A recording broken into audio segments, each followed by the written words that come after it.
داداشا خایه کردن نگاه کنین کیرم دهنت.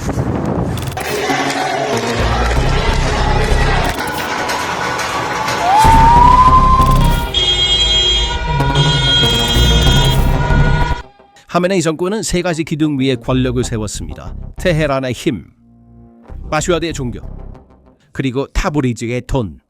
그러나 이 세 가지 기둥은 1월 10일 밤에 시작된 내전의 물결로 동시에 무너졌습니다.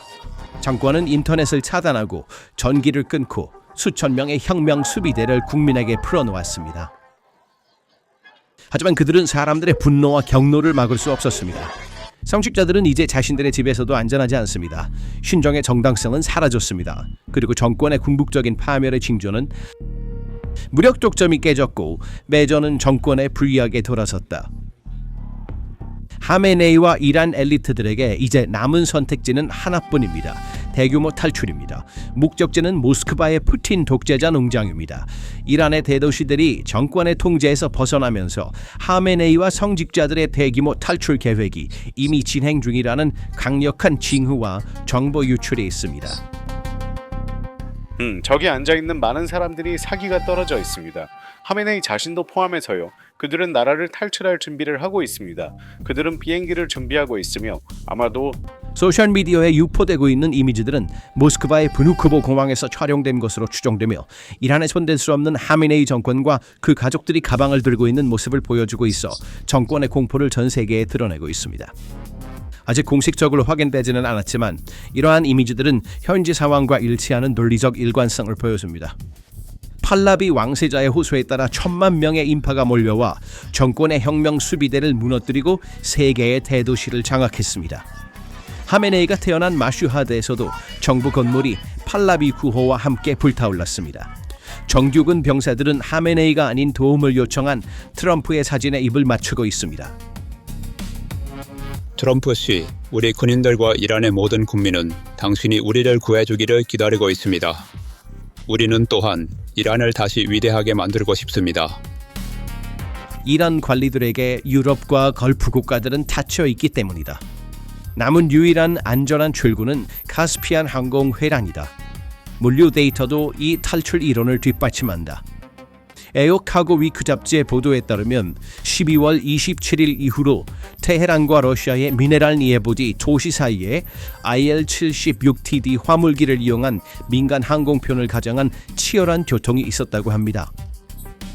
이러한 비행의 빈도와 트랜스폰더를 끈 채 수행된다는 사실은 이것이 상업적 운송이 아니라 긴급 군사 대피 작전임을 나타냅니다.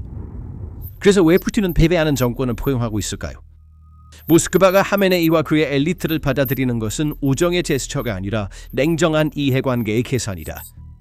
푸틴은 우크라이나에서 도망친 야누코비치와 시리아에서 궁지에 몰린 아사드처럼 이란 엘리트를 지정학적 인질로 잡으려는 계획을 세우고 있을지도 모릅니다.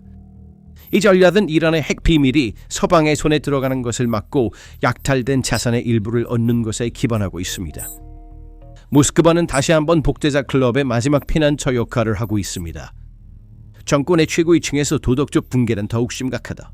수년간 서방이 악마라고 대중에게 설교해온 엘리트들이 프랑스와 영국의 망명을 요청하기 위해 마쿠에서 파리 변호사들에게 수백만 달러를 썼다는 보도가 있습니다. 국회의장 갈리바프와 전 대통령 루하니 가족의 비자 신청은 이러한 위선과 정권의 붕괴를 가장 명확히 보여주는 증거입니다. 타임즈가 입수한 정부 보고서에 따르면 하메네이의 플랜 B는 보안군이 통제력을 잃은 것이 분명해지는 순간에 발동되도록 설계되었습니다.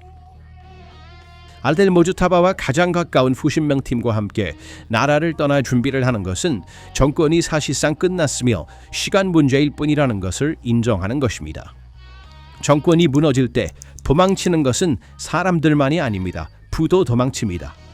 연구위원 톰 투겐다트가 의회에서 금이 이란을 떠나고 러시아 무기가 들어오고 있다는 발언은 공식 출처로부터 현재 벌어지고 있는 일이 단순한 탈출이 아니라 조직적인 국가 강도임을 확인해 줍니다. 하지만 우리는 또한 러시아 화물 항공기가 테헤란에 착륙하는 것을 보고 있으며 아마도 무기와 탄약을 운반하고 있을 것입니다. 그리고 많은 양의 금에 대한 보고도 듣고 있습니다. 이 금전송은 하메네이가 권력을 유지할 경우 사용할 마지막 무기에 대한 대금입니다. 그가 도망가야 한다면 그것은 러시아에서의 망명 생활을 위한 생명보장으로 계획된 것이다. 모스크바에 착륙하는 비행기의 무거운 상자들은 단순한 개인 소지품일 수 없습니다. 역사는 독재자들이 몰락할 때 자산을 빼돌리는 방법으로 국고를 비우는 것을 여러 번 보여주었습니다. 샤팔라비가 1979년에 떠날 때 가져갔다고 전해지는 전설적인 보물이 오늘날 훨씬 더 큰 규모로 러시아 군대의 부호 아래 일어나고 있는 것 같습니다. 이 작전에 사용된 차량들도 매우 의심스럽습니다. 테헤란에 착륙한 에이비아콘 사이토트란스와 루비스타 에어웨이즈 소속의 IL-76TD 항공기는 항공계에서 역사를 가지고 있습니다. 이 회사들이 아프리카와 중동의 회색지대에서 무기와 귀금속을 운반하는 것으로 악명을 얻은 사실 자체가 이 작전의 불법적이고 비밀스러운 성격을 증명합니다. 이란 국민이 리알의 기록적인 평가조라, 인플레이션, 에너지 부족으로 고통받고 있는 동안 그들의 지도자가 국가의 마지막 남은 자원을 해외로 밀수하는 것은 시위에 불을 붙이는 분노가 얼마나 정당한지를 보여줍니다. 이것은 국민을 배신한 정권의 마지막 발악입니다. 한편 러시아는 이 대피 및 보호 서비스를 무료로 제공하지 않습니다. 크렘린은 이란의 금피 충량의 상당 부분을 차지함으로써 우크라이나에서 자신의 전쟁 경제를 자금 조달할 방법을 찾았습니다. 그렇다면 왜 정권은 끝까지 싸우지 않고 짐을 싸고 있는 걸까요? 답은 워싱턴에서 불어오는 차가운 바람에 있습니다. 트럼프 대통령의 이란이 큰 문제에 처해 있으며 만약 그들이 사람을 죽이면 우리는 매우 강력하게 공격할 것이라는 위협은 하메네이와 그의 장군들에게 외교적 경고 이상의 것으로 인식되었습니다. 그것은 직접적인 사형 선고였습니다. 만약 그들이 과거처럼 사람들을 죽이기 시작한다면 우리는 개입할 것입니다. 우리는 그들이 아파할 곳을 매우 강하게 타격할 것입니다. 트럼프의 발언, 직접 현장에 가지 않고 가장 아픈 곳을 타격하겠다는 카셈 솔레이마니 스타일의 표적 암살에 대한 정권 엘리트들의 두려움을 되살렸다. 구체적인 군사 움직임도 이러한 두려움을 부채질하고 있습니다. 월스트리트 저널에 의해 유출된 대규모 공습 계획은 미국이 군사 인프라가 아닌 정권의 지휘 구조를 직접 겨냥할 수 있음을 시사합니다.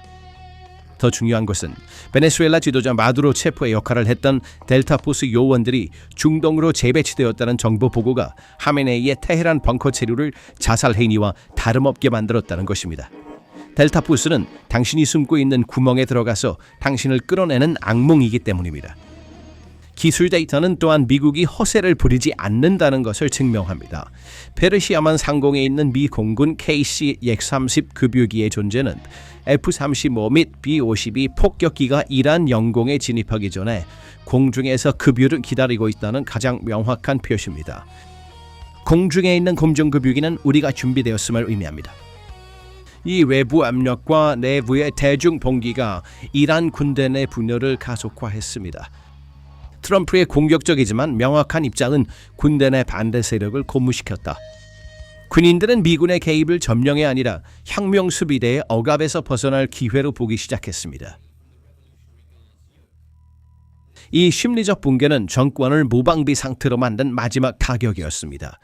테헤란의 궁전 붕괴는 단순한 이란 내부 문제가 아닙니다.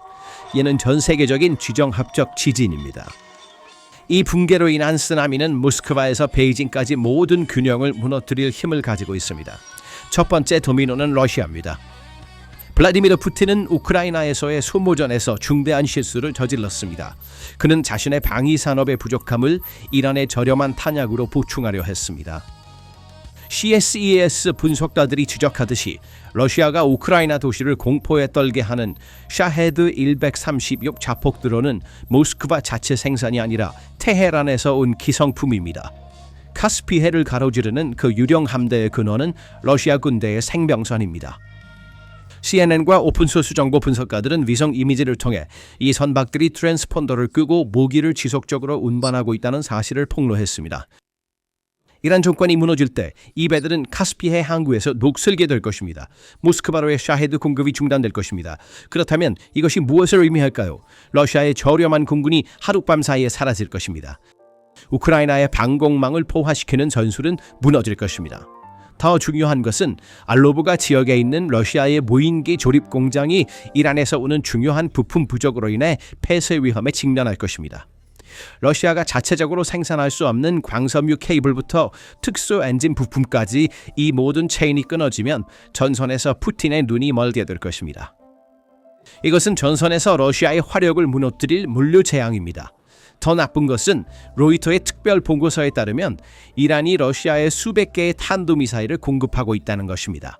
이 공급이 중단되면 러시아의 포병과 미사일 부대는 우크라이나 전선에서 전략적 실명에 처하게 될 것입니다. 푸틴의 지속 가능한 전쟁 능력은 그의 주요 공급업체의 파산으로 중단될 것입니다.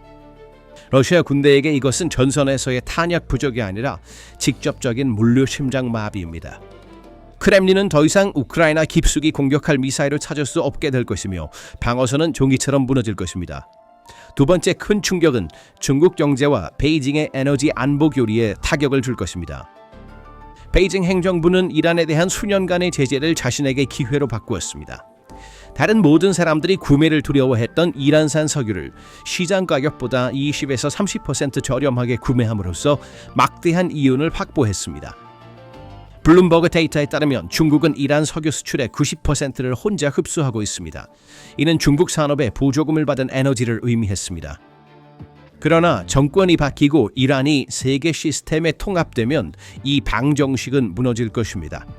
친서방적이거나 중립적인 새로운 이란 정부는 제재가 해제되면서 유럽이나 인도의 석유를 시장 가치로 판매할 것입니다. 중국의 할인 연료 파티는 끝났다. 이 갑작스러운 에너지 비용 증가는 이미 취약한 중국 산업에 인플레이션 폭발을 촉발할 것입니다. 게다가 중국의 25년 400억 달러 전략적 협정은 즉시 막대한 매몰 비용이 될 것입니다. 베이징은 중동에서 가장 큰 전략적 투자를 잃게 될 것입니다. 지역 테러 네트워크에 관해서는 헤즈볼라와 후티는 이념적 운동이라기보다는 테헤란의 급여를 받는 직원에 가깝습니다. 보세요. 이것은 예측이 아닙니다. 데이터에 기반한 사실입니다. 윌슨 센터 보고서에 따르면 헤즈볼라의 연간 예산의 70% 이상 약 7억 달러가 이란에서 직접 나온다. 이 작은 흐름이 멈추는 순간 테헤란의 지화은행이 문을 닫을 때 남부 베이루트의 무장 세력에 급여를 지급하는 것이 불가능해질 것입니다. 물류 지원이 중단될 것입니다. 탄약은 보충되지 않을 것입니다. 영병 군대에게 총성은 마지막 급여가 지급되는 날 끝납니다. 헤즈볼라는 재정적 압박을 겪고 몇 주 안에 작전 능력을 잃게 될 것입니다. 예멘의 후티에게도 둔일하게 적용됩니다. 미국 국방정보국의 보고서에 따르면 후티가 사용하는 탄도미사일과 모인 항공기의 주요 부품이 이란에서 온 것으로 여러 차례 입증되었습니다. 테헤란의 물류 담당자들이 직무를 포기하거나 정권이 바뀌면 예멘으로 향하는 비밀 공급선은 항구를 떠날 수 없게 될 것입니다. 후티가 소유한 첨단 장난감은 곧 예비 부품과 탄약 부족으로 고철이 될 것입니다. 후티의 홍해에서의 공포 통치는 그 근원이 마르면서 끝날 것입니다.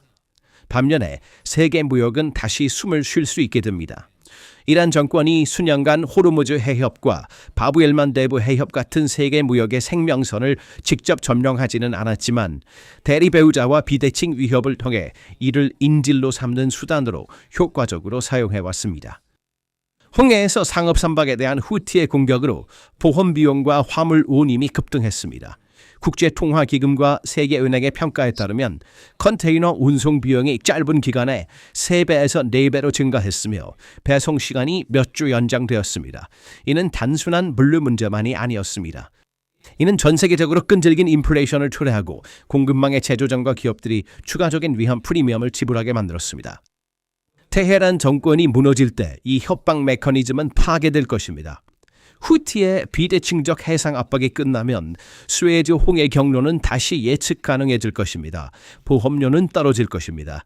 배들은 더 이상 희망봉을 돌아 항해할 필요가 없을 것입니다. 그리고 연료와 시간 손실이 줄어들 것입니다. 이는 운송 비용을 줄일 뿐만 아니라 글로벌 인플레이션 바구니의 운송 항목도 낮출 것입니다. 다시 적시 생산이 가능해지고 무역에서의 위험 가격 책정이 줄어들 것입니다. 더 전략적인 차원은 워싱턴의 장기적인 직영경제 설계에 있습니다.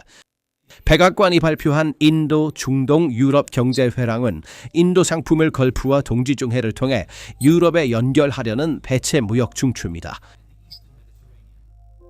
이란 관련 불안정성은 이 회랑에서 가장 큰 지정학적 장애물 중 하나입니다. 이 장애물이 제거되면 인도에서 출발한 화물이 아라비아 반도를 통해 유럽 시장으로 원활하고 안전하게 이동할 수 있습니다. 이것은 단순히 무역 시간을 단축하는 것에 관한 것이 아닙니다. 이는 또한 중국의 1대1로 구상에 대응하기 위한 높은 기준의 안전하고 동맹 기반의 경로를 구축하는 것을 의미합니다. 이란의 해방은 글로벌 무역 경로의 해방을 의미합니다. 게임은 끝났습니다. 보시다시피 테헤란 거리의 불길은 독재자의 자리뿐만 아니라 모스크바의 드론 공장, 베이징의 에너지 계산, 중동의 테러 네트워크까지 한꺼번에 태워버렸습니다.